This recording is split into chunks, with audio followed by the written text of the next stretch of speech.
Si par exemple Bakou te propose un contrat d'1 million net sur une année et qu'à côté tu as une offre du Standard à 300 000 bruts par an, tu vas plutôt à Bakou ou tu vas au Standard? La question piège. Elle est détaillée, hein.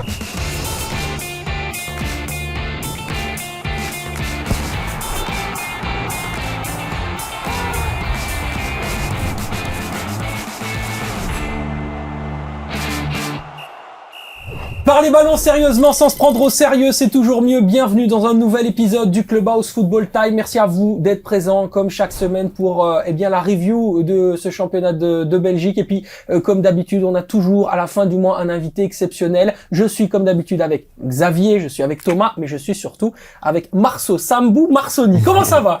Ça va la forme, hein. Et vous? Je suis super content de te recevoir. Merci d'être venu de ton Denderleeuw, c'est ça, ou Dendermonde, je sais pas. Denderleeuw, ouais. Du côté de Dender, effectivement, cette saison, tu fais pas mal de bonnes choses, donc ça me fait super plaisir. Premier truc, est-ce qu'on t'appelle, parce que dans ton entourage, on t'appelle Marceau. Est-ce qu'on t'appelle Marceau? Est-ce qu'on t'appelle Marsoni? Est-ce qu'on t'appelle Sambou? Comment est-ce qu'on t'appelle? Marceau, Marsoni. Ok. Il y a Junior aussi dedans, Junior aussi, Junior aussi, ouais, ça dépend. Franchement, c'est plusieurs appellations, tu choisis en fait. Ok, donc selon qui on est dans ton entourage. Selon quand tu m'as connu, selon la façon dont tu m'as connu aussi peut-être. C'est ça. Mais sinon, ouais, un peu de tout. T'as changé beaucoup de prénoms, quoi. Non, on est africain, on a beaucoup d'appellations. Ouais, c'est en nous. Ben, c'est cool en tout cas. Merci beaucoup de t'être déplacé. Ça fait vraiment plaisir de recevoir encore un acteur de notre championnat, un championnat qu'on adore, tu vois, qu'on aborde chaque semaine avec beaucoup de passion. Nous, on est vraiment focalisé sur les performances de ces équipes et donc forcément, on a l'occasion de parler de Dender cette saison, qui est une équipe qui quelque part a vraiment beaucoup performé, mais en même temps parfois sous-performé. C'est-à-dire qu'en fait, c'est une équipe qui était un peu dans l'instabilité. On n'arrivait pas vraiment bien à situer quel était le réel niveau, mais ce qui est certain, c'est qu'on a vu le potentiel de l'équipe. Tu vois, on a vu que c'était une équipe qui était capable de prouver des grandes choses contre des équipes qui sont beaucoup plus hautes dans le championnat, mais qui effectivement à un moment donné penchaient en niveau de la régularité. Est-ce que toi t'expliques ça par le fait qu'il y a eu énormément de changements tout le long de la saison, le coach principal qui s'en va, l'assistant qui s'en va aussi, un nouvel entraîneur très jeune qui arrive, qui avait jamais entraîné en D1. Est-ce que t'expliques ça par la qualité de l'effectif? Comment est-ce que toi tu t'es senti et comment est-ce que tu analyses si tu prends un peu de recul ta saison? Ben, c'est vrai que c'est un peu difficile à répondre parce que on sait que le football c'est pas une science exacte. Donc c'est certes on a performé contre des grandes équipes du championnat, mais je pense que même contre d'autres équipes plus à notre portée aussi, on a fait des bonnes choses, mais c'est un championnat aussi qui est assez difficile à juger parce que les équipes se valent aussi. Et je pense que c'est vraiment un championnat où il faut essayer de rester le plus régulier possible. Et je pense que c'est plutôt de ce côté-là où nous, ça nous a fait défaut, où les moments où il fallait qu'on enchaîne, peut-être où on avait fait 2 bonnes semaines et après on tombait contre une équipe qui nous allait pas, une semaine où ça allait pas pour nous. Et ça a fait que quand on dégradait, je pense que le fait de perdre aussi, c'est pas facile parce que comme on dit, la victoire amène la victoire et la défaite amène aussi la défaite. Et je pense qu'à un moment donné, quand on ramasse autant de revers, c'est plus difficile à sortir la tête de l'eau. Et je pense que c'est ce qui nous a aussi porté défaut, c'est que le fait de ramasser beaucoup, ça nous a pris du temps pour par moment sortir notre tête de l'eau, quoi. Oui, et surtout vu ton profil extrêmement offensif, on en parlera avec Xavier aussi qui t'a bien connu du côté de Serein où là t'étais quasiment toute voile dehors, c'est super sympa. Il y a quand même aussi un travail à faire. Tu vois ce que je veux dire? Je pense qu'il y a un vrai travail. Après, du côté de moi, je regarde par exemple le match face à Saint-Tron où ça démarre très très bien. Où à un moment donné, on sent que le profil offensif de l'entraîneur aussi et les consignes qui sont données sont vraiment comprises. Et puis à un moment donné, c'est peut-être le niveau des individualités aussi qui penche et qui fait la différence tout bonnement et simplement. Et puis toi, ton naturel, c'est justement aussi peut-être d'aller vers l'allant, tu vois, d'aller vers l'allant offensif. Si tu étais dans une équipe peut-être qui fonctionnait un petit peu mieux d'un point de vue offensif, où il y avait peut-être un peu plus de sécurité, peut-être que aussi tu serais peut-être encore plus performant dans ta saison. Ouais, Qu'est-ce que t'en penses? C'est possible. Après ça, aujourd'hui, je suis à Dender, donc je serais pas forcément vous dire. Mais on va dire le club a quand même ciblé les qualités de chaque joueur. Et le coach aussi. Du coup, le fait qu'il me permette de m'exprimer offensivement, c'est parce que c'est lui qui l'a demandé. Après, je pense que aujourd'hui, vu notre position, c'est vrai que ça peut être perçu plus difficile parce qu'on est dernier, donc on peut se dire que pourquoi aller chercher ou bien pourquoi positionner des joueurs à qualité offensive alors que peut-être le mieux c'est de fermer la baraque et essayer de pas prendre de but. Mais c'est bien de pas prendre de but parce que c'est un point, mais aujourd'hui je pense que nous on doit gagner. Donc c'est ce qui fait aussi que voilà, on va continuer à essayer de produire notre jeu, d'aller chercher de l'avant, de presser et de marquer et d'essayer d'avoir les victoires qui vont nous permettre d'avoir ces victoires, quoi. Thomas, c'est quoi la différence que peut faire Dender, par exemple, dans les playdowns face à des équipes qui vont être forcément qui vont faire la compétition avec eux dans ce mini-classement-là? Ce qui est compliqué avec Dender, et je trouve que c'est un club assez similaire avec la Louvière. J'aime bien les comparer parce que, en fait, ils sont très sains dans la gestion du club, mais ils font avec leurs moyens. Donc les moyens sont pas énormes comparés à d'autres clubs de notre championnat. Ils ciblent bien les joueurs et ils recrutent plutôt bien, mais ce sont pas forcément des joueurs qui peuvent rivaliser avec d'autres clubs comme par exemple, je vais dire Louvain ou l'Antwerp quand on regarde le classement actuel. Donc faire la différence dans les playdowns, ça va être compliqué. Pour moi, ça va jouer entre la Louvière et Dender, tout simplement. La Louvière et Dender, effectivement. Ouais. Mais déjà, au départ de la saison, c'est à peu près nos pronostics, Xavier. C'est ça qu'on avait dit. Oui, clairement, parce qu'on a vu aussi que les clubs n'avaient pas forcément, et c'est de manière générale, tous les clubs dans le championnat n'avaient pas forcément fait des gros mercatos, sachant la saison de tradition qu'on avait avec le dernier championnat, enfin le perdant des playdowns qui jouera qu'à barrage fin de saison et potentiellement pas de descendant en D1A. Donc ça avait aidé aussi certains clubs. C'est peut-être pour ça aussi que on a vu ça aussi, tu vois, à ce niveau-là. Xavier, je voulais venir avec toi forcément sur Sambou parce que effectivement, je le disais, tu l'as bien connu du côté de Serein à plusieurs reprises et c'est un club que tu as beaucoup suivi. Sur quel aspect s'est-il véritablement progressé selon toi? Je pense que c'est l'aspect défensif parce qu'au début, tu jouais piston, mais t'étais très offensif et défensivement c'était plus compliqué. Tu vois, je pense surtout tes débuts de saison en D1B. Mais je trouve que défensivement, tu as quand même progressé parce que maintenant, tu arrives à faire le travail défensif alors qu'avant c'était quand même plus compliqué. Et donc ça c'est quand même très important, surtout à l'heure actuelle que tu joues plus souvent piston que ailier, donc sans travail défensif c'est très compliqué, tu vois. Vraiment à ce niveau-là. Il y a quelqu'un qui t'a aidé à ça? Aider, je pense que l'expérience du terrain fait avec aussi. On prend de l'âge, on entend aussi j'entendais aussi autour de moi un peu ce qu'on me reprochait, etc. Et quand moi quand je re-signe à Serein, on va dire la deuxième fois en D1, je viens avec cette fougue et je me dis, je viens en D1, je suis piston, mais moi je veux montrer que voilà, je sais m'exprimer, je sais dribbler. Donc naturellement, tu veux prouver. Et défensivement, moi je viens pas avec, je me dis pas que c'est en montrant que je sais défendre que les gens vont me voir. Moi j'ai toujours grandi comme ça, football, c'est jouer, montrer ce que tu sais faire avec le ballon et c'est comme ça que tu vas te faire valoir aux yeux du monde. Et je pense que c'était peut-être plus avec cette optique-là que j'entamais les choses. Et aujourd'hui, avec le recul, je me dis ça va, maintenant, on va dire j'ai un nom, les gens savent plus je suis qui. Et je dois aussi gommer les erreurs dont on m'a fait des remarques, quoi. Non, c'est marrant parce que ça a marché au final parce que à chaque fois qu'il redescend, il remonte automatiquement. Il y a toujours un club qui revient le chercher. Il a joué à Serein, RWDM, Dender et c'est toujours en D1. Donc c'est que c'est un profil quand même assez atypique et intéressant et c'est bien pour lui parce qu'au final il revient toujours en D1 et il montre qu'il a le niveau de cette première division. Parce que Sambou, t'es un profil atypique. T'es un style de joueur qu'on connaît pas et le profil vraiment qu'elle tient, c'est un profil qu'on retrouve très souvent dans les divisions amateurs. Tu vois, dans les divisions, les D1 ACFF, les D2 ACFF, etc. Parce que quelque part, les joueurs qui sont issus des centres de formation et qui grandissent en D1, ils ont un football un peu formaté. Toi, t'as envie de faire ton crochet court, tu fais ton crochet court, t'as capté? C'est ça qui est bien, quoi. Ouais, c'est ça. Ouais, c'est ça. Et je pense que, c'est un truc que j'essaie de pas changer, même si des fois, même moi, ça peut m'arriver d'être formaté, surtout, dans des conditions où quand on gagne plus, des fois on se dit peut-être je dois changer les choses, je dois peut-être plus écouter les consignes qu'on me donne.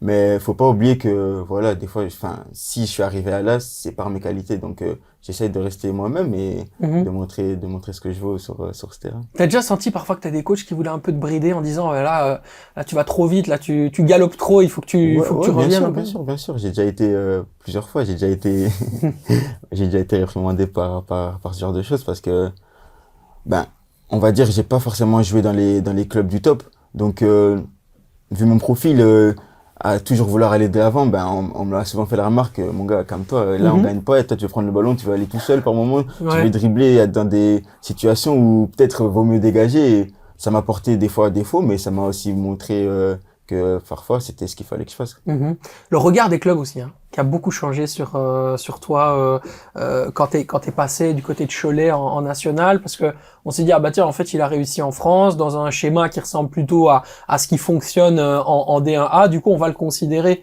alors que fondamentalement tu as un peu progressé en national, mais est-ce que c'était vraiment suffisamment fort que pour dire ok en fait il y a un avant et un après, de sorte à ce que entre guillemets t'avais pas le niveau quand t'étais à Serein avant et tu l'as eu après quand t'es revenu à Serein derrière? Ben, pour moi, personnellement, je pense que le niveau, ben, je l'avais déjà. Ok. Mais certes, c'est une saison en France qui m'a beaucoup appris parce que j'ai aussi grandement mûri là-bas, où j'ai vu aussi une autre facette du football parce que pour moi, il y a quand même beaucoup de différences entre la France et la Belgique. Et je trouve quand même que cette saison en France m'a aguerri et m'a fait venir avec un autre bagage en Belgique, mais un petit bagage que j'avais déjà, quoi. Et c'est quoi les expériences, enfin justement, la différence de bagage, ce que tu as appris en fait fondamentalement en national? Déjà, moi, je venais à ce moment-là, ben, du coup, je venais des amateurs. Et quand je passe en national, ben, je vois déjà la différence en France, c'est que dans la structure, c'est que tout le monde veut gagner. Tout le monde est à la recherche de quelque chose. Tandis qu'en Belgique, on est plus cool en fait dans certaines situations, alors que là, t'es vraiment dans une atmosphère où tout le monde en fait veut décrocher quelque chose à la fin de la saison. On va pas se contenter, même si t'es un club avec un petit budget, tu vas te contenter d'aller vers le haut parce que tu sais que ça va récompenser et changer ta situation, changer le club.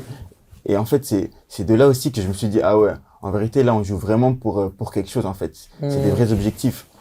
Et la mentalité sur le terrain aussi, où tu vois que là-bas, en gros, c'est encore à l'ancienne, dans le sens où les anciens, les jeunes et tout, en gros, les anciens, ils vont pas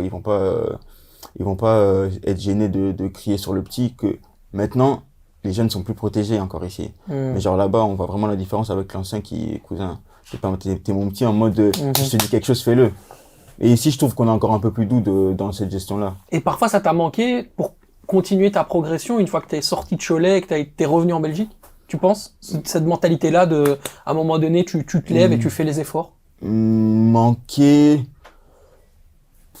je dirais pas forcément oui, mais je pense que c'est quand même une chose qui, quand on l'a avec soi, ben, est bonne pour le joueur. Ouais. Parce que moi, j'essaye aussi de faire un peu, tu vois, moi, j'apprécie beaucoup ton profil. Je trouve que t'es un joueur qui, par exemple, ferait beaucoup de bien. D'ailleurs, je pense que t'as été dans la liste de Marc Wilmots cet été, dans cette position de latéral droit, si Marlon Fossé était vendu. Donc, dans des profils comme ça, je trouve, par exemple, un club comme le Standard peut avoir besoin de toi parce que tu ressembles beaucoup au profil type de latéral droit. Mais j'essaye de connaître avec toi, quelque part un peu ton plafond de verre, tu vois. Quelle est ta marge de progression? Jusqu'où est-ce que tu penses que tu peux aller? C'est pour ça que je te parle entre guillemets de tes manques, pour comprendre un peu jusqu'où toi tu te penses entre guillemets possible. Parce que tu me dis que tu peux jouer au Real, il y a pas de problème, poteau, il y a pas de problème. Hein. Dis-le moi aussi, hein, mais non, voilà, bien sûr. C'est la réflexion.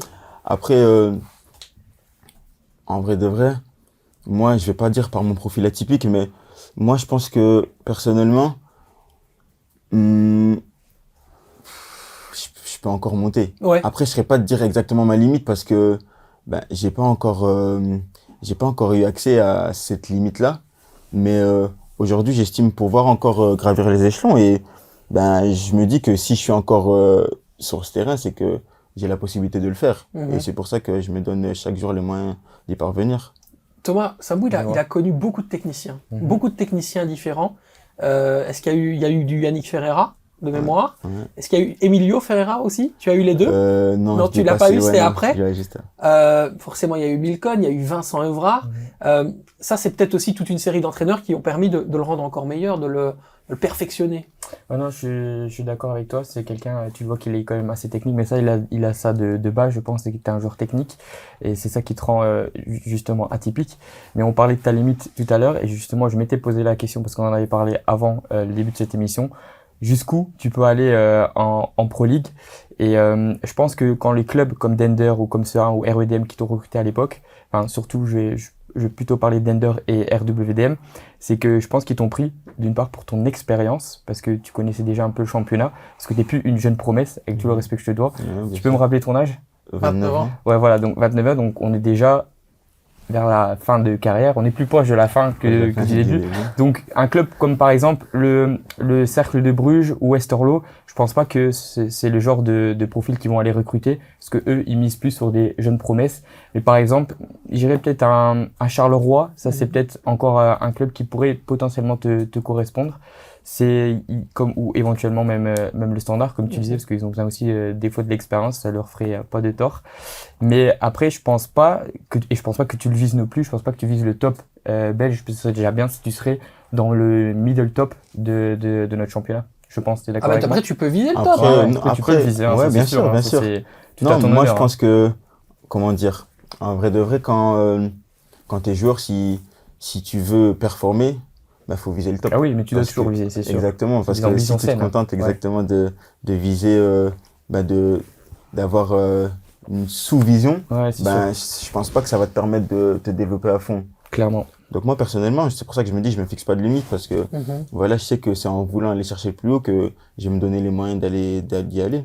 Ouais, je pensais aussi, je me posais la question de ton rêve, parce que, ok, tu viens du quartier d'Even, Guilmain, etc., donc t'es proche de forcément à 10 minutes, même pas à 5 minutes en voiture de Sclessin, donc on peut se dire, ouais, ton rêve c'est d'être au Standard, mais je regarde un peu ta fiche Transfermarkt, je me dis, t'as fait Cholet, mais tu peux aussi découvrir d'autres clubs étrangers, ça peut être sympa aussi peut-être de s'imaginer dans des clubs, je sais pas moi, de la MLS, les Émirats, même peut-être même, je sais pas, des clubs qui joueraient l'Europe dans des championnats un peu de seconde zone, hein. On peut penser à la Bulgarie, on peut penser à la Pologne, Roumanie, on peut penser à plein de clubs où tu peux jouer le top, mais dans un autre cadre où ton profil c'est peut-être encore bien plus sûr, intéressant, tu vois. Non, bien sûr, bien sûr.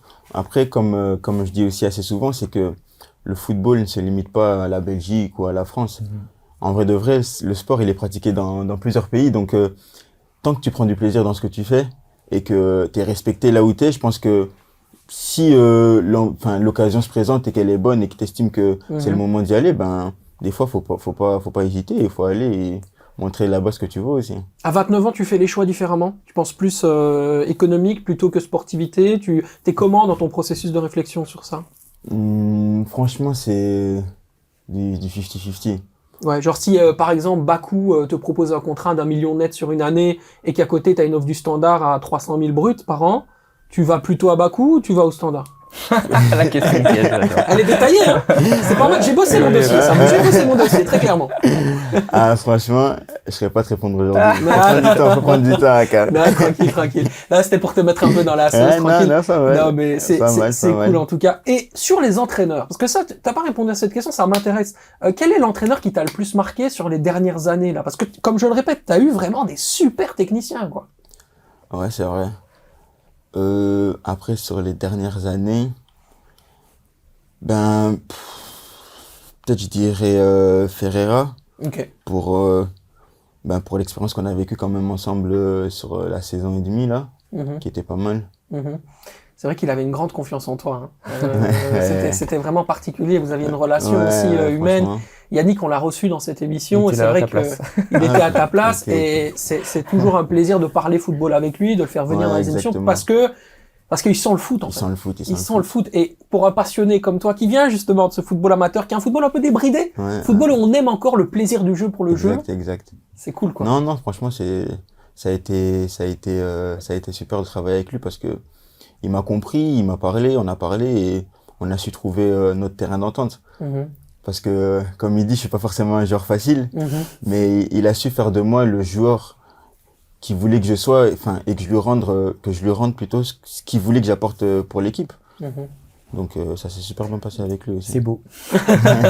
Prends ta petite pancarte, on va passer au d'accord, pas d'accord. Rassure-moi, t'as regardé quelques matchs quand même cette semaine, tu regardes un peu les adversaires. Qu'est-ce que fait la Louvière? Je me dis que t'avais le poing serré quand t'as vu la Louvière perdre contre le Mali. De quoi tu t'es dit, ok, on n'a pas perdu, on n'a pas perdu trop de distance sur nos concurrents à la cool. Mais après, je te mens pas que c'était pas trop un week-end où je voulais regarder le foot, mais t'inquiète. Tranquille. Ouais, t'as peut-être d'autres priorités, hein, effectivement. Tranquille. Ouais. Mais c'est vrai que quand tu perds, derrière, t'as peut-être pas envie de regarder Par moment, ça est. Ouais. Un peu, ouais. Et même déjà, un match, ça prend beaucoup de temps sur un week-end, donc Encore, après, il reste, encore du temps, ça prend du temps, mais c'est que par moment aussi, il y a des moments où ça Tu veux déconnecter. Ouais, c'est bon, tu te dis, c'est bon. Ouais, non, t'as raison. Tu fais quoi pour te déconnecter, justement? C'est quoi ton kiff en annexe? Moi, beaucoup de choses, hein. Je suis quelqu'un aussi proche de ma famille, ça veut dire que je suis beaucoup en famille. Là, ce week-end, j'ai été visité par des amis et tout, donc c'était tranquille. Ah, cool. T'as pensé à autre chose, c'est bien. T'as pu souffler un peu. Franchement. Bon, c'est top. Bah, nous, on va te remettre dans un match de foot, hein. Désolé, Vas-y, on est va, reparti on y avec va, les c'est pancartes. reparti. N'oubliez pas, comme d'habitude, de liker et de vous abonner à cette émission. On est parti pour le d'accord, pas d'accord, avec une phrase qui concerne purement et simplement le match gagné par le Sporting d'Anderlecht du côté du Regenboogstadion. Le stade arc-en-ciel du côté de Zulte Waregem. Bon, écoute, il y a sûrement un naming, mais moi, à mon époque. Et l'Indus, c'est ça. Voilà, c'est ça. Mais moi, ma vieille époque de Zulte Côté Waregem. authentique. Voilà, ça s'appelait Regenboogstadium et Habib Habibou jetait encore des canards, tu vois. Ça, c'est la belle époque, quoi. Tu t'en souviens aussi. C'était le bon moment. Bref, la phrase sur le Sporting, donc, elle est là. Non, c'est l'autre. J'en ai deux. Magnifique. Vous voyez, encore une fois, on garde les trucs de côté. On a revu le grand Anderlecht. Les Mauves ont envoyé un signal à leur direction, prouvant contre Zulte Waregem qu'ils pouvaient performer avec Jérémy Taravel comme entraîneur. Est-ce qu'on est d'accord ou pas d'accord avec cette phrase? On n'est pas d'accord. Du côté de Xavier, Middle, on est d'accord. ouais. Du côté Ouais, de Thomas. Et est-ce qu'il est d'accord?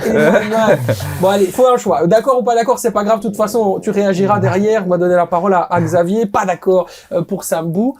Du coup, moi, t'as un gars avec toi, là. Moi, je trouve qu'en direct, ok, ils ont gagné 4-2, si j'ai pas de bêtises, mais quand tu vois le match, il y avait qu'une équipe sur le terrain, il y avait Xult, hein. Ouais. C'est parce que Anderlecht, ils ont été très, ils ont pas raté beaucoup d'occasions, voilà.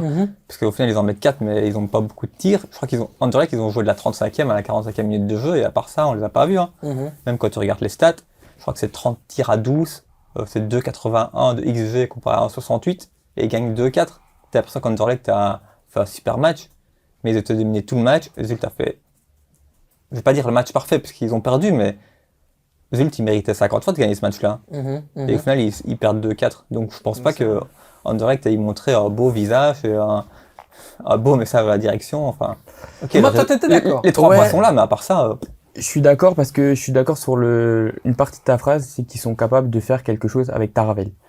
Ça, je suis d'accord. Tu vois que le groupe est derrière lui, mais sur le match même, je rejoins complètement Xavier, c'est que ça aurait parfaitement, je pense qu'Anderlecht a marqué 3 buts en l'espace de ces 10 minutes, un truc comme ça. 36 à la 43e. Et je pense que ça aurait parfaitement pu être 3-3, juste après la mi-temps, de la 45 jusqu'à la 60e minute. Ils ont raté énormément d'occasions, Zulte Waregem. Ils étaient, pour moi, maîtres dans le jeu. C'est juste que, il y a un joueur qui était vraiment très en forme, ça faisait longtemps qu'on l'avait plus vu comme ça, c'est Torgan Hazard. Il a vraiment été exceptionnel face à son ancien club, c'est là où il a justement réussi dans notre championnat.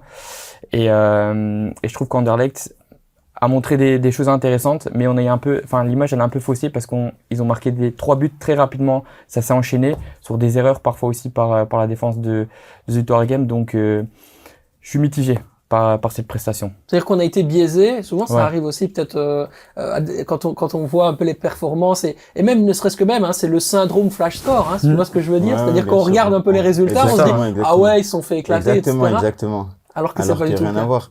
Après, c'est vrai que pour moi, c'est toujours pas un grand Anderlecht parce que là, c'est comme vous avez dit, c'est un grand hasard aussi qui fait le show. Mais je pense que pour être Anderlecht, on peut pas se contenter que deux organes, quoi.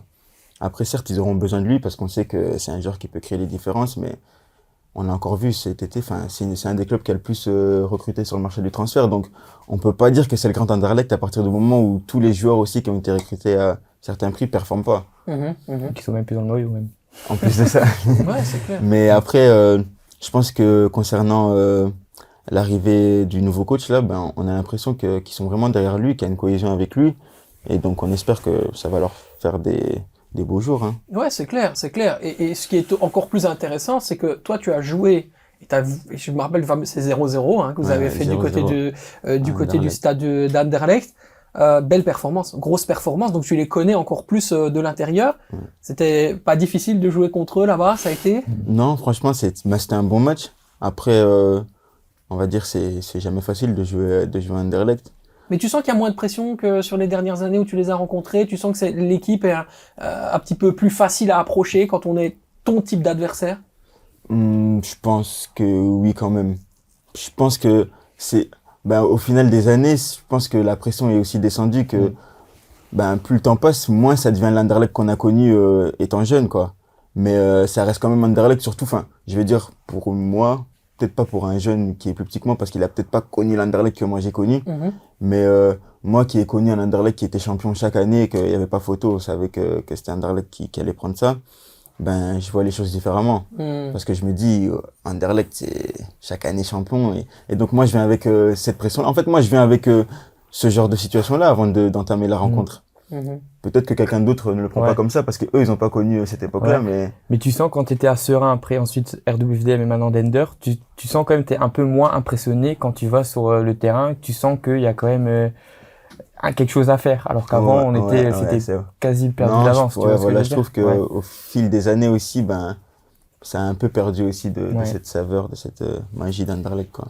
Toi, c'était Torgan Hazard, ton adversaire en face à face? Non, c'était Angulo. Angulo. Ouais, terrible. Ça, par contre, ça leur a fait beaucoup de mal. Le fait de perdre Angulo, et pour toi, à mon avis, ça a dû te faire mal aussi. Je pense en adversaire, waouh. Après, franchement, je vais dire, c'est le genre aussi de profil que j'aime bien parce que c'est un profil athlétique et j'ai aussi ce genre ressemble, donc c'est un match dans le match qui me convient bien, quoi. Ah ouais, c'est vrai. C'est un type d'adversaire que tu préfères affronter, quoi. Ouais, vraiment, ouais. Ok. Et c'est qui le type d'adversaire où c'est plus difficile, justement? Moi c'est plus les joueurs petits, intelligents qui en fait qui me laissent pas le temps de venir le chercher, qui vont jouer en une touche, qui vont plus se déplacer sans ballon, etc. Noirek, t'es là, tu vois, dans l'esprit. Voilà, qui en fait sans ballon va me faire mal.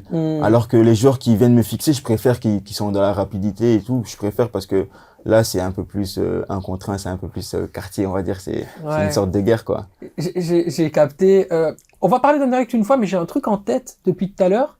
On n'a pas parlé de l'Angola et de la CAN. Et c'est hyper important parce que je trouve que tu crois que tu as été déjà appelé, mais t'as pas été sélectionné par l'Angola. Ça, c'est une forme de réalisation aussi dans ta carrière. Aussi, on parlait tout à l'heure de rêve. On n'est pas loin là. Ouais, non, bien sûr. C'est vrai que c'est toujours un objectif que j'ai dans ma tête, c'est de pouvoir aller avec la sélection angolaise. J'avais été appelé pour un tournoi mais plus local. J'ai vu que tu avais joué 3-4 matchs, je pense. Voilà, c'est les autos entre autres. Non, il y avait pas. C'est quoi, c'est la CHAN? Ouais, voilà. C'est un tournoi l'Afrique australe, en fait. D'accord. C'est, on va dire, une petite CHAN, mais entre pays d'Afrique australe. Mais j'ai pas encore pu performer vraiment avec l'équipe A qui voilà. Mais j'espère. T'as pas encore appelé, mais qui va le faire, évidemment. J'espère. Dans les prochaines semaines. Qui tes concurrents Angola? Je sais que Mata, il est arrière droit, mais je pense qu'il joue en centrale. En fait, ça dépend en fait du profil du coach ou bien du système qui veut mettre en place. Mais j'ai Mata. On va dire c'est vraiment Mata et un joueur un peu plus qui joue un peu au pays. Et par moment, il varie. Il y en a un aussi qui joue en Italie là. Ok. Latéral droit. Ah oui, ok. Donc il y a de la concurrence. Il y a de la concurrence quand même. Ouais, non, il y a quand même une petite bonne concurrence. Mais je pense il y a moyen, quoi. Voilà, il y a toujours moyen. Et peut-être le fait d'avoir l'habitude de jouer dans un système à 3-5-2, alors que certains ont peut-être l'habitude de jouer dans un 4 défensif. Je pense qu'à la CAN, ils jouaient dans un 4 défensif, l'Angola de mémoire.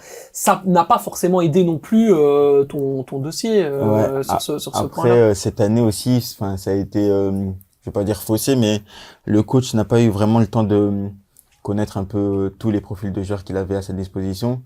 Moi j'ai pu parler avec lui justement avant la compétition, où il m'a fait comprendre que j'étais un profil qu'il appréciait, mais que faute de temps, juste avant la CAN, on change de coach juste avant la CAN, et il va faire, on va dire, avec les joueurs qu'il a à sa disposition, qui ont déjà joué, au lieu de prendre un risque. Donc, c'était le timing qui était pas bon pour toi, quoi. Je sens qu'il y a moyen, quoi. Voilà, on est à la fin. Ça, c'est bien. Donc, ça, c'est une belle ambition. Puis à la CAN, il faut savoir que l'Angola était la première nation arrivée au Maroc. Ils sont arrivés quelques semaines avant les autres. Ils sont préparés à fond. Donc, c'est une sélection qui se considère vraiment très sérieusement. et qui effectivement fait, je trouve quand même des bons résultats et arrive aussi à récupérer des binationaux. Quelques années, il n'y avait pas de Manuel Benson, par exemple, tu vois. Donc c'est quand même des très bons joueurs. T'as du Mata, t'as du Benson.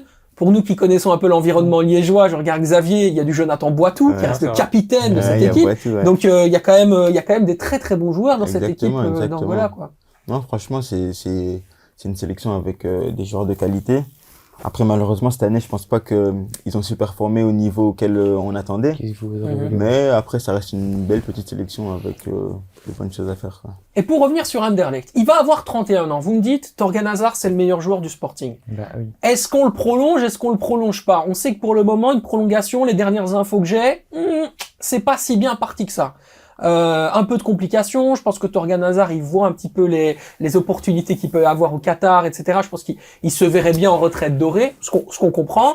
Est-ce que il y a vraiment un indirect avec ou sans Thorgan Hazard? On sent qu'il y a vraiment une différence, ou c'était le côté, il retrouvait son ancienne équipe de Zult, il était bon, ça marchait comme ça, et puis du coup c'était un one shot. Bah, je pense qu'il y avait quelque chose de ça aussi, de manière indirecte. Okay. C'est quand même bizarre que il marque un triplé ce week-end-là contre Zult, alors que c'est son ancienne équipe. Mais bon, je pense qu'Anderlecht est dans l'obligation d'aller prolonger Hazard. Tu peux pas te dire non, on va se passer d'un joueur comme ça.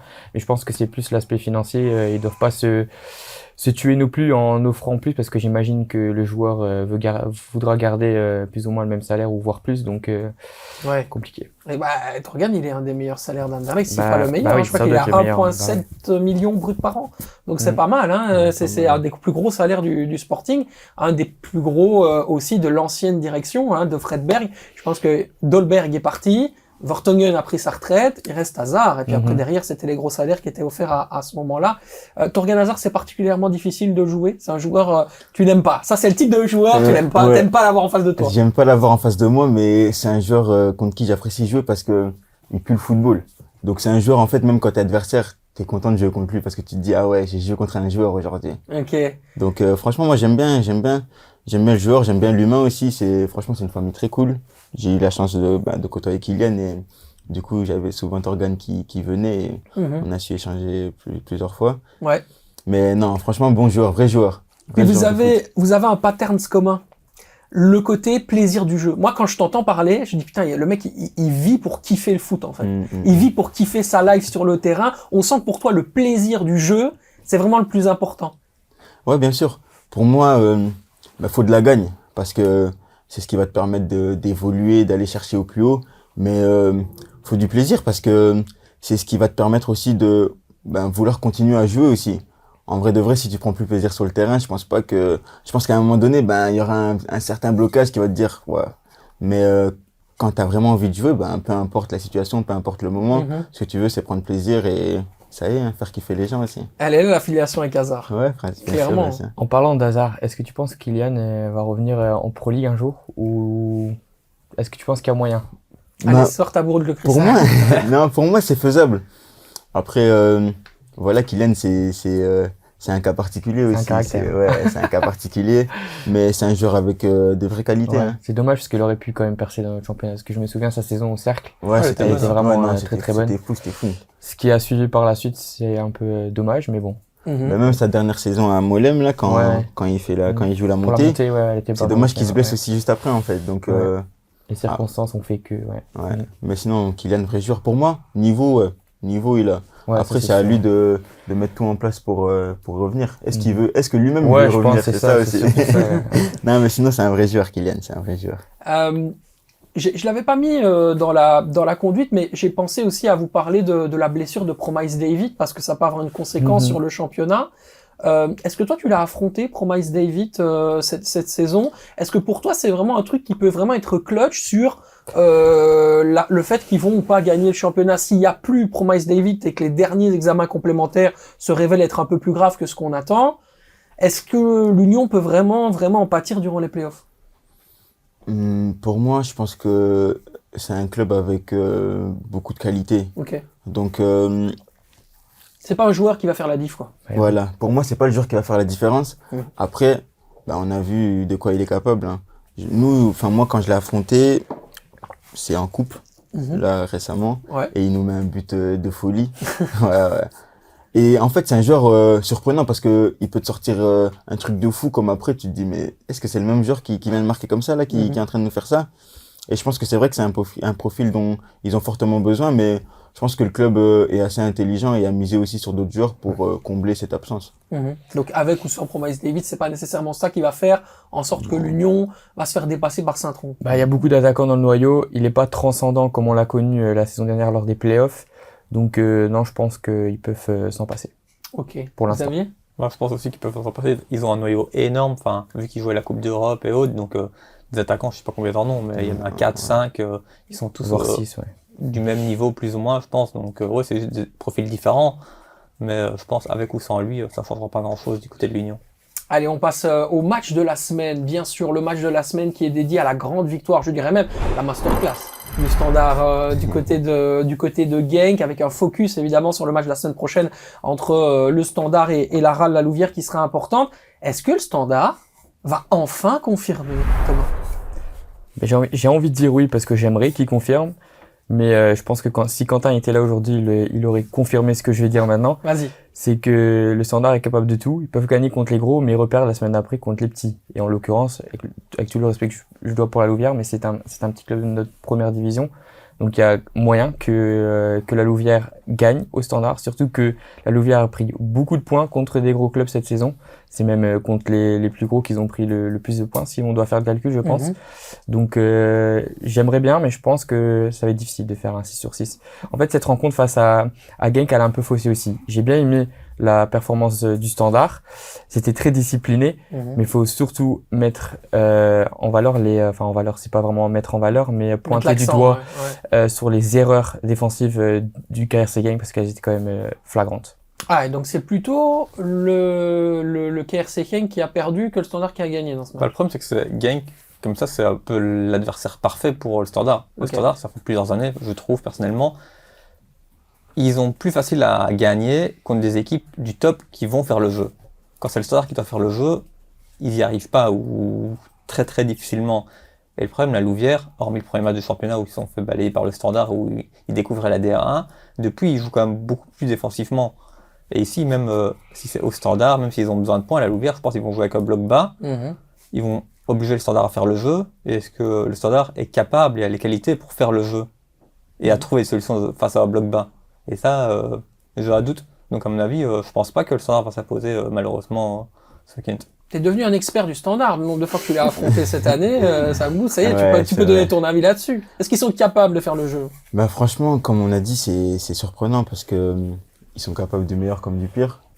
Après, c'est pas un adversaire facile la Louvière. Hein. Ils l'ont montré à plusieurs reprises cette saison que ils savaient garder le score contre des grosses équipes. Donc moi, je suis mitigé par rapport à la victoire du Standard. Sachant que, si je me rappelle bien, à l'aller, le Standard bat Genk aussi. Et les semaines d'après, ben, c'est là aussi où il tombe encore des nues. Donc, à voir. À voir, franchement. À eux de nous surprendre, on va dire. Imprévisible. Exactement. Oui, c'est ça. Mais tu vois, ce caractère d'imprévisibilité, toi qui connais, qui tourne autour de cet environnement aussi du Standard, comment tu l'expliques, en fait? Comment c'est possible d'avoir autant, justement, de montagnes russes? Pourquoi ce club est si instable? D'un point de vue sportif, hein, le structurel, évidemment, ça, c'est une autre part de choses. Peut-être aussi, des fois, c'est les émotions aussi.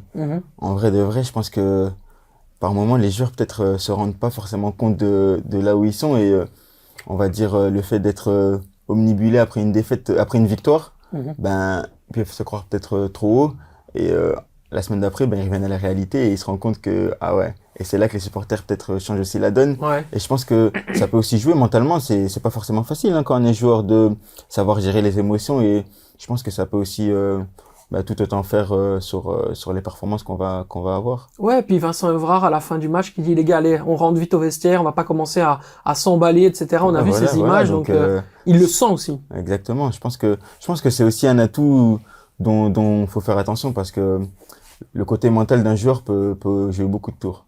Après, je pense qu'il dit ça aussi parce qu'il a vu, il a analysé la rencontre, il s'est dit aussi, on a marqué sur quasiment 3 erreurs défensives. 2 sur 3 à voir.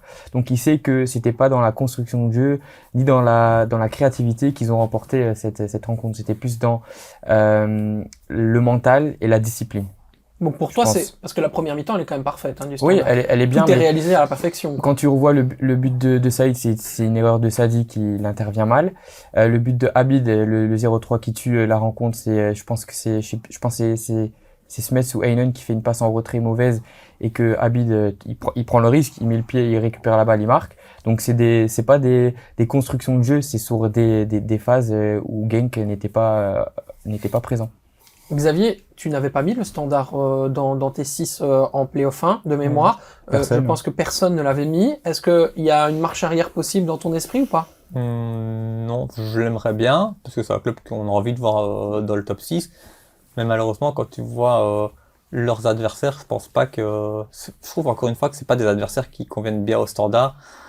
Les 5-6 matchs qu'ils viennent de jouer contre que des gros, il aurait fallu ça en fin de saison, peut-être pour avoir... une vraie dynamique, en fait. Ouais. Oui, parce qu'ici, ils vont jouer contre des adversaires où ils vont devoir, comme je le répète, hein, comme la Louvière, ils vont devoir faire le jeu. Et je suis pas convaincu que face à des équipes où ils doivent faire le jeu, ils vont être capables que, si je dis pas de bêtises, ils jouent la Louvière, l'Antwerp, Westerlo et Zult. Donc je suis pas sûr que c'est des équipes qui conviennent au standard pour faire par exemple 12 sur 12 ou 9 sur 12. Parce qu'il faudra quand même beaucoup de points pour être dans le top 6 au standard, malheureusement. C'est fini, Dender, on ne les affronterait plus. Ouais, t'es déçu ou pas? Ouais, dommage parce que j'aurais voulu les affronter aussi un peu à Liège.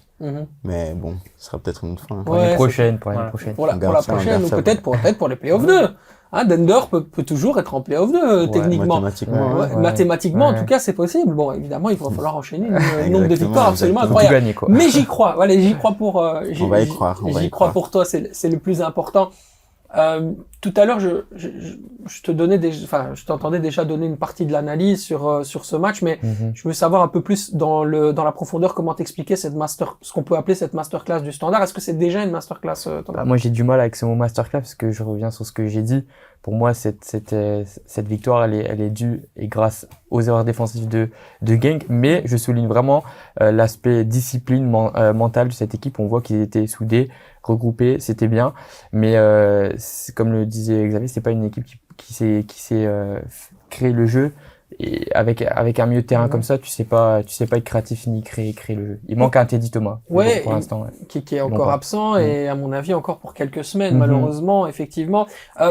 Quand tu fais un peu le bilan du calendrier assez dingue et des points qu'ils ont pris ou qu'ils ont perdus, est-ce qu'on est dans la ligne de ce que t'attendais sur ces gros matchs ou est-ce que pour toi ils ont été plus décevants ou moins ou encore même plus performants que ce que tu pensais? On est dans la ligne de ce qu'on voit les dernières saisons. Ouais, parce que tu perds à domicile contre Gand, ce qui est une vraie déception. Ouais. Tu gardes quand même le nul contre l'Union, tu gagnes le fameux classique belge contre Anderlecht, tu perds à Bruges, ce qui est relativement logique en fait fondamentalement. Tu perds à Charleroi, ça c'est un peu plus problématique, mais à ce moment-là, Charleroi était vraiment très chaud.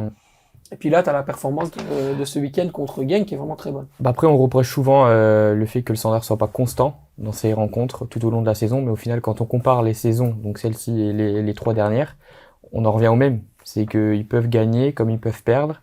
Contre les gros, ils peuvent gagner et c'est là où ils prennent le plus de points comparé aux équipes du bas de classement. Donc sur ce point-là, ils sont quand même assez constants. Ouais, moi il y a un truc qui m'hallucine quand même, c'est la contre-performance de Genk. Ils sont stériles, ils savent pas quoi faire avec le ballon, il y a pas d'initiative offensivement, ça tourne à côté. Le seul qui se donne, c'est Zakaria Louadi. Zakaria, il est là, il fait tout, à gauche, à droite. T'as l'impression que c'est mou, quoi. Ça fait la passe pour le plaisir de faire la passe, mais c'est nonchalant. C'est un peu, encore une fois, moi, c'est ce que j'aime pas à Genk, c'est de la suffisance, quoi. C'est compliqué, c'est post-match européen, t'as le match retour qui est très important, parce qu'ils ont gagné 1-3, donc c'est bien, mais c'est pas non plus, t'es quand même pas à l'abri non plus pour le match retour. Ils prennent un goal, on va dire, un peu venu de nulle part. Donc après, c'est à toi vraiment de pousser pour essayer de revenir. Le Standard a quand même, quand tu vois une compo sur papier fort défensif, t'es mené à 0, les autres ils sont tous devant leur rectangle, c'est pas forcément évident à trouver. Alors que à trouver des solutions, surtout que Genk, ils sont surtout forts, même s'ils ont de excellentes manières de ballon, forts en reconversion. Les Ito, Karetsas, Heymans, Sor et tout ça, ils sont forts en reconversion offensive. Si tu t'affrontes un bloc bas où t'as pas de solution dans le dos de la défense, c'est compliqué pour Genk aussi de trouver des solutions. Et puis il pousse Oui, pour mais essayer de de là à revenir perdre au score. 3-0 à domicile. Ouais, mais le la score est CGK, sévère. c'est chaud quand Ouais, même. mais le score est sévère. À 1-0, tu pousses pour essayer de revenir. Ouais. Puis contre-attaque, tu prends un deuxième. Ouais. Merde. Ouais, c'est vrai. T'essayes de pousser encore pour revenir. Parce que de toute façon, 2-0, 3, 4, 5, c'est 0 points. Tu pousses, et puis ouais, t'as une petite erreur, tu prends le 3-0. Je pense qu'il faut regarder le pourquoi du 3-0 et pas juste le score. C'est juste qu'ils voulaient revenir pour essayer de prendre des points et au final, 3-0 ou 1-0, au final c'est 0 points et ça revient au même. Donc ils doivent essayer de faire quelque chose. Et malheureusement, pour eux, en contre-attaque, ils se sont fait avoir, quoi. Moi, c'est surtout le niveau de Sadik qui m'inquiète parce qu'il était très bon la saison dernière. Cette saison, je le trouve vraiment Un transfert dans moins la tête. bon. Ouais, il a plus la tête dans ce club et ça se voit. Et même le niveau, après, Ito, il revient d'une longue blessure, donc il faut encore lui donner peut-être un peu de temps, mais je trouve Ito, il est en manque d'idées, manque de créativité, c'est très soft. C'est pas bon. Et on a la même chose avec Stuckers qui avait connu un très bon niveau et que là, il est redescendu très bas. Donc les ailiers ont du mal du côté de Genk, je trouve. Sambou, tu rejoins ces analyses-là Ouais, sur le Genk que tu as affronté? Exactement, je trouve que on a l'habitude de voir Genk assez offensif et assez, surprenant en fait. On sait que quand on joue contre Genk, on va jouer contre des manieurs de ballon qui vont te sortir des actions, des individualités de fou. Mais là, c'est pas forcément le cas sur ces dernières saisons. Et comme je rejoins aussi là, c'est que avec Sadik qui est un peu moins en forme, je pense que l'année passée c'était vraiment une base solide de la défense qui a fait que on voit un vrai Genk. Et là cette saison, je pense que quand tu perds un défenseur, on va dire de cette envergure, dans les qualités, dans les performances, c'est sûr que la base défensive sera tout autre. Ouais, et puis les performances aussi sont différentes quand on a un transfert dans la tête ou qu'on a envie de partir. C'est peut-être un truc que toi, tu as déjà ressenti dans les autres clubs que tu étais. Est-ce que tu sens qu'il y a une différence quand tu es préoccupé par peut-être quelque chose qui peut advenir et tu plus vraiment dans le moment présent que quand tu es complètement concentré sur ton objectif? C'est vrai que je pense que ça, c'est une chose naturelle. Le fait de peut-être penser à autre chose, d'office, t'es déconnecté. Mais après, de là, savoir si c'est ce qu'il a dans la tête, ça, c'est à lui de nous dire, parce que je pense pas qu'on peut savoir. Mais à un moment donné aussi, je pense que chaque joueur essaie de rester professionnel. Il sait qu'il a pas su prendre son transfert, donc à lui de mettre le bouton sur on et de revenir à la réalité des choses, parce que dans tous les cas, le mercato, ce sera en juillet, c'est pas maintenant. Donc d'office, tu vas devoir performer sur les derniers mois qui seront là. Donc de là, savoir si c'est ça, Et le truc du côté de Genk, c'est que t'as pas forcément de remplaçants du même niveau sur le banc. T'as pas beaucoup de rechange je parle de la place du défenseur central. Je pense, après, moi, j'aime bien le petit Congolo. Hein. Il est bon, mais il est encore jeune et je pense qu'ils ont peur de le lancer. Parce que pour moi, je pense que sur les performances qu'il a montré déjà par le D2, passé. surtout toi, tu l'as connu en D2, non? Et même en D1, j'ai regardé un peu parce que c'est un petit que je connais quand même. Je trouve que le club pourrait lui donner sa chance. Je pense que avec ce que Sadik et même Smet sont en train de montrer, pourquoi pas lancer un joueur qui est peut-être plus frais aussi mentalement et va vouloir montrer et prouver au club que voilà, j'ai une chance à saisir et à vous de me la donner, quoi. Mais c'est un petit jeune, du coup, le premier remplaçant sur le banc. C'est vrai. Je trouve ça quand même assez étonnant. C'est vrai que pour Genk, c'est vrai que c'est étonnant. Ouais, et puis à Niki Hayen aussi, c'est pas évident de récupérer quand même une équipe qui est déjà été un peu malade, en difficulté. C'est pas nécessairement évident. Je voulais revenir sur cette histoire de transfert parce que ça m'intéresse. Toi, ça t'est déjà arrivé d'avoir par exemple un transfert dans la tête et d'avoir justement cette différence de niveau que tu l'as vraiment senti, où tu dis je suis pas dedans et peut-être à la limite jusqu'à dire à ton coach c'est quoi, même moi sur le banc parce que là c'est chaud. Cet été avant de signer à Dender, j'avais parlé avec la direction en disant que je comptais pas rester, mais ça prenait un peu du temps à se faire. Le mercato était un peu difficile, on va dire. Et du coup, le premier match de championnat arrive et je suis toujours pas transféré. Donc le coach me demande comment on fait, parce que la direction veut pas que tu joues parce que ils disent que t'as pas la tête à ici, mais moi je vois qu'à l'entraînement et tout, tu performes. Après moi, je lui ai fait comprendre que dans tous les cas, s'il me mettait, moi j'allais tout donner parce que voilà, je suis un compétiteur et je vais vouloir jouer. Mais que voilà, moi, c'est vrai que je vais pas dire ma tête n'est pas ici, mais j'ai les envies de partir. Donc maintenant, c'est à toi de prendre les choses comme tu veux. Mais c'est vrai que pour moi, ça peut être difficile, on va dire, dans les débuts, parce que je pense que quand tu sais que tu vas partir ou bien que tu veux vraiment partir, naturellement, tu vas pas te donner à fond pour là où t'es, parce que tu te vois plus là-bas, en fait. Et quand tu t'es mis ça dans la tête, le fait que tu voulais partir, t'avais déjà des contacts avec des clubs ou c'était encore très... Quand je me suis mis dans la tête, ben, on va dire, j'avais quand même des contacts avec des clubs. ouais. Et donc, j'attendais que ça se fasse et, Dont Dender ou pas? ouais, ton Parce que Dender, ça s'est fait vers la fin. ça s'est fait à la fin, mais, ouais. Donc c'était, ouais. Donc t'avais déjà pour projet de signer à Dender, quoi. Julien Gorius, plus ou c'est moins. monsieur dernière minute. Hein, Vincent, je connais, hein, c'est une évidence. Le directeur sportif de Dender qu'on avait reçu aussi dans cette émission pour qu'il nous explique sa démarche. C'est vrai que c'est une belle équipe. Moi, je trouve qu'il y a beaucoup de jeunesse, il y a beaucoup de côté sain du côté de Dender et ça, c'est vraiment important. Mais c'est bien aussi que tu te livres, tu nous expliques un peu ce qui se passe dans la tête d'un footballeur. C'est pour ça aussi que je te posais la question. Parce que souvent, c'est des thèmes qu'on n'ose pas aborder et qui sont hyper importants pour peut-être mieux évaluer le niveau intrinsèque du joueur, parce que parfois tu dis mais qu'est-ce qui s'est passé? Pourquoi il est catastrophique à ce match-là alors que la semaine dernière il était brillant de fou? Tu vois? C'est vrai que même moi, ben, je l'ai senti, ben, même par on va dire, mes performances et même peut-être durant les matchs amicaux de ce début de saison-là où j'avais pas forcément la tête là-bas et en fait j'étais vraiment du noir au blanc, donc je pouvais faire une semaine de folie et un vieux match et une semaine où vas-y j'étais pas concentré, mais où je me remontais après moi-même le moral et je me disais à moi de rester professionnel si quand je vais aller autre part j'aimerais bien garder le niveau que j'ai, donc à moi de tout donner et puis là je faisais aussi les choses bien. Mais je pense que dans la tête ça joue quand même pour un joueur. Comme quoi le mental c'est vraiment l'aspect le plus important je pense dans le sport. Ouais, beaucoup. Ça se travaille aussi, hein. Ouais, ça se travaille aussi. Avec des coachs individuels, il y en a beaucoup, ça commence à exploser maintenant, à pulluler. Il y en a qui deviennent extrêmement connus grâce au succès de certains joueurs. Je pense à Ronald Cabella, forcément, qui est un copain qui s'occupe de Johan Bakayoko et notamment aussi de Romeo Lavia. Toi, en général, tu fais aussi appel à ce genre de mec ou pas? Non, moi, enfin, j'ai jamais. On avait reçu Selim Demirci aussi, qui est de la région de Liège, qui est aussi un coach performance. Pour le moment, tu te dis, moi, avec ce que l'entraînement de base me donne, c'est suffisant pour continuer à progresser. En vrai de vrai, c'est avec l'entraînement, mais là, c'est pas forcément une question d'entraînement. Je pense que c'est aussi une question d'entourage aussi, le fait de dialoguer aussi avec certaines personnes qui savent te conseiller, qui savent aussi t'orienter.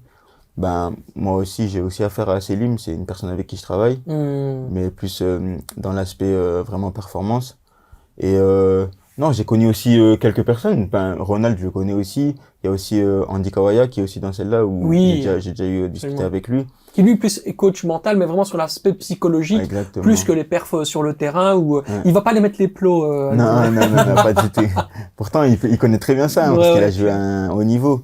Mais voilà, je pense que non, si aussi on est bien entouré et que on sait mettre tout en place pour que la tête soit bien, avoir une bonne hygiène, je pense qu'on peut aussi avancer comme ça, hein. Après, faut avoir les épaules pour ça aussi. C'est clair. Bon, on va aborder très rapidement, évidemment, le chapitre Coupe du Monde. On parlait tout à l'heure de Ronald Cabella, qui a été rendu un peu connu, populaire, grâce à sa réussite. Deux joueurs comme Romeo Lavia. Romeo Lavia, il en est question. Vendredi, il a été de retour sur le terrain avec les espoirs de Chelsea. Il a joué un match contre les moins de 21 de Leeds, donc il est de retour officiellement. La question, elle est très simple. Est-ce que vous croyez encore en Romeo Lavia à la Coupe du Monde 2026? Thomas? La réponse est très claire, non. Parce que j'ai un petit problème avec Romeo Lavia. En théorie, est-ce qu'on connaît vraiment son niveau réel pour notre équipe nationale? Je pense pas, parce qu'au final, il n'a fait qu'une seule apparence avec notre équipe. Ces derniers mois, Rudy Garcia a confectionné son groupe, son milieu de terrain. Il est quand même assez ficelé, donc je pense que pour moi, il y aura plus de place pour lui pour cette Coupe du Monde. C'est plus un prospect pour l'avenir. Pour cette Coupe du Monde qui va venir, pour moi, c'est un non. Ok, c'est un non. Il est dur, hein. Non, mais c'est dur être réaliste. Après c'est parce que honnêtement, je connais pas encore trop le vrai niveau de ce joueur. C'est très compliqué à dire qu'est-ce qu'il peut vraiment faire. Faut vraiment le suivre à la lettre. Parce que ce qui me fait peur, moi, c'est plutôt sa fébrilité physique, plus que son niveau intrinsèque. C'est parce qu'il est tellement blessé qu'on n'a pas l'occasion justement de le voir enchaîner des matchs. Ouais, parce que je pense que sur ce qu'il a montré, tout le monde a vu que c'était un grand talent, mais c'est pas que ça en fait. C'est pas que ça. Il est comme ça. Voilà, et donc aujourd'hui il y a quelques joueurs devant lui, donc je sais pas s'il sera forcément de la partie parce que c'est difficile, hein, et c'est dans combien de temps? Bon, le temps est pas forcément long, mais va-t-il performer jusqu'à là? C'est ça, ce sera à lui de nous le montrer. Mais qualitativement, il pourrait, mais sportivement, vraiment parlant, je sais pas est-ce qu'il va encore se blesser entre-temps? je sais pas C'est ça aussi. Après, il y avait quand même un moment donné où la question se posait. Pourquoi? Parce que le type de profil, on l'avait pas. C'était un peu compliqué. Tu sais, le vrai numéro 6, sentinelle, un peu à la N'Golo Kanté, etc. C'était problématique. Là, maintenant, pour ceux qui commencent à regarder le football européen et le football italien surtout, j'étais au commentaire du match de ton équipe préférée, mon cher Xavier. Faire l'oublier ce match. Milan-Parme, ouais. évidemment, Milan a perdu à la dernière seconde comme des Bleus, hein, c'est comme ça. 10 points de retard, c'est ça, sur l'Inter. C'est pas grave, on visait C'était c'était pour l'Inter, je savais. Forcément, Mandela Keita, vraie solution dans cette position de sentinelle. À l'heure actuelle, il est devant. Romeo Lavia, dans la réflexion, peut-être? Oui, clairement, bah déjà, il enchaîne les matchs. Et rien que ça, c'est quand même important. Enfin, je pense à une Coupe du Monde, t'emmènes des joueurs qui ont du temps de jeu et qui ont du rythme. Donc, quoi qu'il arrive, rien que pour ça, il est devant. Et puis après, bah, pour ce qu'il nous a montré sur le terrain, pour le moment, oui. Que Lavia, bah, comme l'a dit Thomas, ok, on sait qu'il a des qualités, mais on les a pas vraiment vues encore. Donc, on attend de voir, donc c'est vrai que pour le moment Keita est devant, quoi. Ouais, Keita, moi j'ai pas l'occasion de le voir souvent en Serie A, voire jamais parce que. Oui, tu regardes pas le championnat italien, disons-le, voilà, disons-le clairement à nos amis. Et même voilà, quand tu... ils s'en foutent de la Serie A, voilà, c'est très clair. J'ai déjà beaucoup de travail avec la Pro League, donc si je dois continuer d'autres championnats, j'ai jamais fini. Mais même quand tu regardes les résumés, par exemple de Milan, parce que ça j'ai déjà fait à quelques occasions, mais tu sais pas voir dans des résumés s'il est vraiment performant ou pas. Si tu dois vraiment voir l'intégralité du match pour voir si ce type de joueur performe. Et je vois par contre beaucoup de commentaires sur les réseaux que c'est vraiment un excellent joueur, qu'il est très constant. Donc juste par rapport aux avis des autres, je me dis que oui, c'est potentiellement quelqu'un qui peut faire partie du groupe.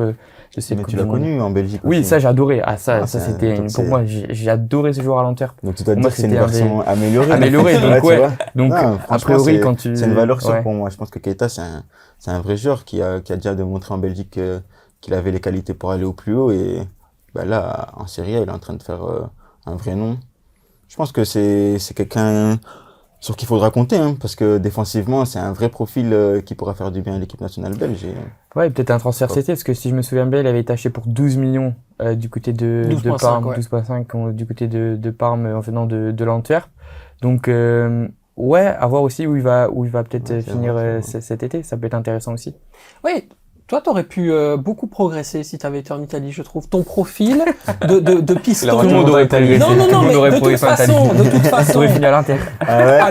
Alors, et peut-être, hein, regarde Massoline, folie, qui a fini à l'Inter, qui a commencé au Framborin. Ouais, folie. Hein. Au départ, très fort. je suis persuadé que c'était tout à fait possible. Ça, je suis très content que tu parles de ce joueur-là, parce que moi, à l'époque, mon meilleur pote, il était gardien du côté des Frambourins. Ouais. Et c'était vraiment, je le disais tout le temps, c'était un joueur plutôt nonchalant, mais il a vraiment un très bon niveau. C'est un excellent joueur. J'ai été vraiment même très étonné qu'aucun club belge s'est positionné, parce que c'est quand même dans la division 2. Donc il y a quand même des scouts ou des recruteurs qui doivent voir ce type de joueur-là. Il y a aucun club belge qui s'est positionné pour ce joueur. Je comprends pas. Donc maintenant il y a un chemin Challenger Pro League ou D1A, Série B, et puis derrière Inter. Voilà, c'est magnifique. Direct. Je trouve que les recruteurs, parce que bon, après les Frambourins ne font pas forcément de bons résultats dans notre deuxième division, mais tu vois que les recruteurs qui sont en position, enfin qui travaillent là, ils ont vraiment le flair, parce qu'il y avait d'autres joueurs aussi. Je vais en citer un. Itrak, c'était un Croate aussi. Je sais pas si tu vois qui c'est Itrak. C'était un milieu de terrain. Il est parti, je pense, en Géorgie en division 1, mais c'était aussi un joueur avec beaucoup de potentiel. Il y avait Matthew Ely aussi, qui est parti maintenant en première division en Irlande. Donc tu vois qu'ils ont ce côté talent, tu vois, découvert de talent. Et même si ça fonctionne pas forcément au Frambourins, tu sens qu'ils ont le flair. Et moi, je pensais surtout au niveau de la manière dont, tu vois, parfois, tu peux aller un peu trop vite en besogne dans l'anticipation. Tu vois, moi, je me suis toujours dit, Sambou, il est incroyable, mais il est fou. Sur un terrain, il est fou. Il a pas de limite. Le gars, il va au bout du truc. Des fois, il l'oublie. Il a un boulevard derrière lui. Il doit aller se taper des... Mec, t'es pas marathonien, tu vois. Des fois, tu fais des 100 mètres. Je me dis, ok, tu cours super vite. Donc, du coup, tu compenses par ton explosivité et tout. Mais à un moment donné, si t'avais un tout petit peu plus de positionnement défensif, les Italiens t'apprendraient ça magnifiquement. très certainement que ce serait fantastique pour ton niveau intrinsèque. Ouais, voilà. Maintenant, je dis pas ça parce que il y a des gens de ton entourage qui sont dans le public et peut-être ils vont passer des coups de fil à des clubs de série B ou de série A. Mais je trouve que tu as vraiment le potentiel pour faire très très bien en Italie. Voilà. Je voulais te le dire. Merci, Ça peut c'est être très, flatteur. très bien. Si t'aimes bien les pizzas, les pâtes, il mange que rendez-vous ça, avec le là-bas. club. Hein. Voilà, c'est ça. Il mange beaucoup d'autres choses. C'est évidemment un cliché total. Il y a vraiment pas de problème.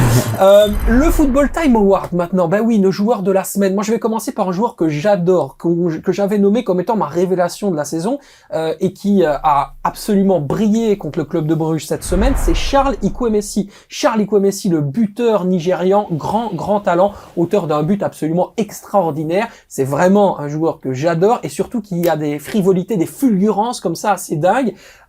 Franchement impeccable. Donc forcément il récupère mes points. Xavier, toi t'as choisi Ibe ou te quitte? Oui, c'est ça, clairement, le défenseur central du Standard, il a mis un goal venu de nulle part, la frappe, on dirait un peu presque celle d'Alderweireld il y a quelques années, toi, avec l'Antwerp. Honnêtement, franchement, il vient de nulle part le goal, et puis il a fait une super prestation. C'est lui qui, je pense, qui débloque le match, parce que sans son but, je suis pas sûr que le Standard s'impose à gagne, donc honnêtement, il méritait d'être mis à l'honneur ce week-end, parce que il a fait un gros match. Il a fait un très gros match, effectivement, le Standard qui, l'été dernier, passait des coups de fil à son agent en disant on doit absolument vendre, est-ce que t'as pas une opportunité pour lui? Et qui maintenant regarde un petit peu plutôt l'idée de le garder. Cet hiver, il y avait l'intérêt concret de l'Udinese qui pourrait revenir cet été. Donc voilà, peut-être le Standard a déjà trouvé sa poule aux œufs d'or pour l'été pour rentabiliser un peu les finances. Je ne sais pas. Ce qui est certain, c'est qu'Autekit progresse énormément. Oui, c'est vrai. Moi, c'est un joueur que j'ai connu du côté des Club Next quand j'étais au club de Bruges. Et j'adorais ce joueur, c'était un très bon défenseur.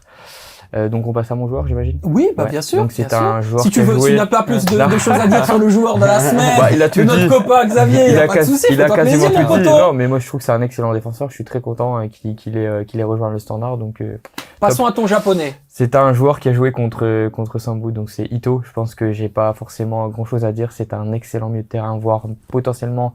Bon, il y a quand même Valaken, mais le deuxième meilleur milieu de terrain de notre championnat. Il est vraiment incroyable. On a choisi 3 buteurs en plus cette semaine. Oui, en effet, il y a un Ito a passeur marqué, aussi. Autekit a marqué, Ikwemesi a marqué. Et le quatrième que Quentin a choisi, c'est aussi un buteur. Exactement, Un triple Quentin buteur. qui a choisi Torgan Hazard, auteur d'un triplé. Bien sûr, il sera là pour se défendre la semaine prochaine et Bon, expliquer y a pourquoi pas- il a fait son Il n'y a choix. pas besoin de défense. Hein. Ouais, bah, 3 buts. j'avoue. Allez. Bon, donc en gros, c'est la solution de facilité. C'est ce que t'es en Tout le train monde de l'aurait dire. pris, je pense. Mais vu qu'il a dit en premier, on était un peu coincé. Sambou, ton joueur de la semaine, si tu regardes un peu les perfs, Moi, je vais prendre la facilité, hein. Je vais prendre Torgan. Torgan Hazard Ouais, aussi. bah parce que, on va dire, il reprend un peu son statut de meneur d'homme et il met un triplé. Je pense que c'est pas facile de mettre un triplé. Mhm. Donc voilà, je pense que chapeau à lui pour ça. Et il sait qu'Anderlecht aura besoin de lui encore sur la fin de saison. Et s'il performe comme il a fait ce week-end, peut-être encore il va sortir Anderlecht d'un coin où là on veut pas qu'il soit, quoi. Et Torgan Hazard qui va donc récupérer encore des points. Bien sûr, on vous donne rendez-vous sur X et sur Instagram pour aller, tout simplement voter pour votre joueur de la semaine. Dites-le nous d'ailleurs dans les commentaires. Qui a été votre joueur de la semaine, celui qui vous a le plus plu en JPL? C'est toujours un plaisir de vous lire et d'échanger avec vous la semaine suivant l'épisode. Est-ce qu'on n'a pas un classement général avec Rafiki Saïd dans Toujours le top Qui encore? n'a pas pris de points. Eh Qui ouais, il est aurait toujours pu leader, en prendre un, mais il y a quand même des joueurs, d'autres joueurs, ceux qu'on a cités surtout, qui ont quand même mieux performé. Ah, donc ça récupère des points et n'hésitez pas, vous aussi, vous avez une vraie responsabilité sur le trophée de fin de saison. Donc c'est à vous aussi de nous dire un peu, bien sûr, qui sera le joueur de l'année qui allait récupérer, qui succédera à Adriano Bertaccini. Ah oui, première année, Adriano Bertaccini, peut-être Sambou Marsoni, on ne sait pas. On ne sait pas. S'il fait un gros match, on le prendra dans les joueurs de la semaine, mais on doit rester objectif. Exactement, Bien exactement. sûr. On termine avec l'happening. Thomas. Yes, on fait ça. Donc c'est un petit jeu très simple. Donc tu peux participer seulement s'il trouve pas les réponses. Donc Ok. c'est en lien avec toi. Donc c'est des petites devinettes. Donc je vais faire deviner 4 joueurs avec qui Sambou a Il joué. est chaud, il connaît l'historique. Il est chaud. J'ai Il connaît essayé, l'historique de ça y est, Sambou. hein, il est chaud. J'ai la pression là. j'ai essayé de compliquer les choses, mais bon, c'est pas évident. Donc Ok. voilà, je vais commencer. Formé à Metz, 2 passages en Belgique, 120 matchs en Belgique, 20 assists et 19 buts. Nico Vas-y. Tazé. Vas-y, en Ah, effet. ouais, pas mal. Attaquant international. Nico Tazé. Je peux même pas finir ma phrase, c'est pas 2-0, voilà, je me prends Trop le break facile. direct. International marocain a récemment marqué un doublé, a été lancé par Evrard. International marocain, lancé par Evra. 3. Ah, Zakaria Louadi. Voilà. Ah Le suivant, meilleur passeur de Pro League en 2020-2021, a arrêté sa carrière en 2024 et a joué en Hongrie. Ah oui, Xavier Vadis. Mercier. Voilà. Merci, ouais, merci. Et un dernier, j'ai un peu plus Je difficile. suis revenu, mais- l'égalisation, Ouais, ouais. c'est chaud, c'est chaud. Voilà, c'est Balle de maintenant, match. c'est maintenant que ça va se jouer. Gardien belge, 32 ans aujourd'hui, formé en partie Guillaume au Ditch. Standard. Non. A joué à Bruges, dans les deux clubs de Bruges. Guillaume Hubert. Voilà. Oh là là, la remontada. Oh Bah, bah, bah, bah, bah, bah, la victoire, 3-2. dès- Quelle remontada. Dès qu'il s'agit pas d'un joueur de Serein, là, il est difficile. Eh, franchement, je suis content. fort. C'est fort. Là, c'est Non, bon, là, bien, c'est bon. bien, bien. Je pense qu'on va pas terminer mieux Non, l'émission. franchement, Magnifique. Respect. Non, franchement, Il a merci même pas beaucoup. dû, il a même pas dû jouer. Non, Tellement il- c'était à la hauteur. Ouais. D'ailleurs, sincèrement, j'avais une question pour Sambou. Toi qui as connu bien Georges Mikotadze, bon, il y a un peu de ça, mais il était déjà aussi fort que ce qu'il est maintenant, parce que toi, il a vraiment explosé depuis, Non, toi. trop fort. Franchement, trop fort. Je me rappelle le premier entraînement, je me dis, mais c'est qui ce fou là? Parce qu'en fait, moi, je suis quelqu'un qui juge facilement les attaquants. En fait, je juge beaucoup les attaquants parce que j'en demande beaucoup d'un attaquant. C'est quelqu'un qui doit savoir prendre ses responsabilités et qui doit savoir changer le cours du match. Et franchement, lui, quand je le vois, premier entraînement, je vois d'abord, il fait un dribble, papa. Je me dis, ok, donc c'est un dribbleur. Je vois, on lui met un centre, il met une volée, je dis, oh, ok. Pied gauche, pied droit, tête, je dis, ah ouais, ça y est, en vérité, lui, il a rien à faire avec nous. Et Ouais. directement, non, il m'a montré que c'était le niveau, c'était le top level. Et tu savais qu'il allait, quand tu l'as vu à l'entraînement, aller beaucoup plus haut jusqu'à Ouais. Villarreal aujourd'hui? Franchement, je savais que si mettait tout de son côté pour aller plus haut, il allait y aller parce que franchement, qualitativement, c'était franchement. Là, c'est en D2 que tu l'as connu, hein, parce qu'il a fait d'abord une saison en D2. puis Ouais, il était d'abord en D2 Ouais. et après c'est en D1 que, ouais, qu'il a joué. Morale de l'histoire, regardez les talents de Serein. C'est le plus important. Ouais. Merci à vous, merci beaucoup Sambou d'avoir été dans le Football Time. Ça fait vraiment vraiment plaisir. Plaisir T'es le partagé. bienvenu ici quand tu veux. C'était vraiment c'était très chouette. Voilà, j'ai passé un très bon moment. Super, moi aussi, franchement. C'était très très On a cool. rigolé, Merci on a beaucoup bien parlé Thomas. tranquillement. Merci beaucoup Merci Xavier. à vous. On se retrouve la semaine prochaine, évidemment, avec l'équipe au complet. Prenez soin de vous, prenez soin des autres. Et n'oubliez jamais, le football ne s'arrête jamais parce que le Clubhouse Football Time ne s'arrête jamais avec en plus la Coupe du Monde qui arrive. Bref, ça va être génial. À la semaine prochaine. Ciao, ciao.